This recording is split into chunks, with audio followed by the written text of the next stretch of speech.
就写错了。好在青青刻意加大了报数的音量，才强行把我拉回了现实，慢慢镇定下来。这样的干扰后来又出现了3次，每一次都让我心惊胆战，肾上腺素风一样的分泌。直到青青念出最后一个数字时，我才终于长舒一口气，在白纸上重重写下1000，心里的巨石落地，我几乎浑身瘫软，彻底倒在了椅子上。这一关我们用时14分钟，1分钟后倒计时结束，除了我们还有5组成功过关。喇叭声适时的响起，恭喜各位完成考验，晋升为 K7 主管，目前存活人数18人。接下来请各位前往7楼集合，迎接第3次晋升考验。这一次的主题是执行力。欢迎来到7楼，在这里你们需要依次穿过3间库房，到达下一关。门上刻着对应库房的一条铁律，无论里面会发生什么事，都必须遵守，否则将直接淘汰。说完，他便笑着转身离去。门上有几个凌乱的文字，禁止回头。可当推开木门的一刹那，我还是愣住了。门后竟空无一物，地板的尽头孤零零地立着第2扇门，也就是说，这一路上没有任何阻碍。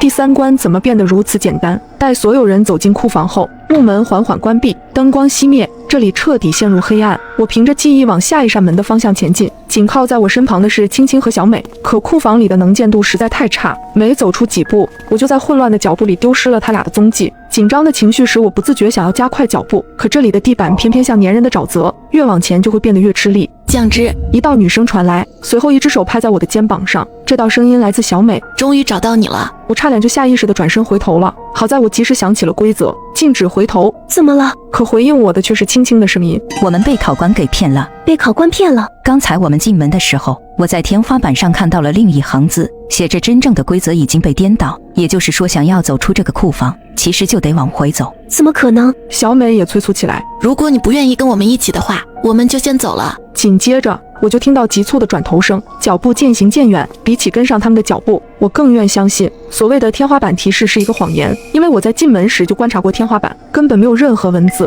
很可能一切都是关卡营造的幻觉，只为了让我在纠结中回头。想到这里，我再也没有半点犹豫，拼尽全力迈开步子，继续朝第2扇门的方向前进。猛地推开，一束光打到了我的脸上，里面零零散散已经站立着7、8道身影，包括之前蛊惑过我的青青和小美。一番交谈后，果然每个人都和我一样，听到了前一关同伴的呼喊，只有坚守规则绝不回头，才有资格走到第2间库房。第1道考验彻底落幕，身后的房门浮现出第2条库房铁律，禁止闭眼。这次的考验就要简单粗暴得多。走到一半时，两侧的墙壁突然刺出几十根钢针，直直朝着每个人的双眼飞去，速度极快，难以抵抗，不论摆头还是转身都没法将它们甩掉。感受着来自尖锐针头的压迫感，每个人都会本能的想要闭眼躲避，可规则摆在眼前，必须克服内心的恐惧。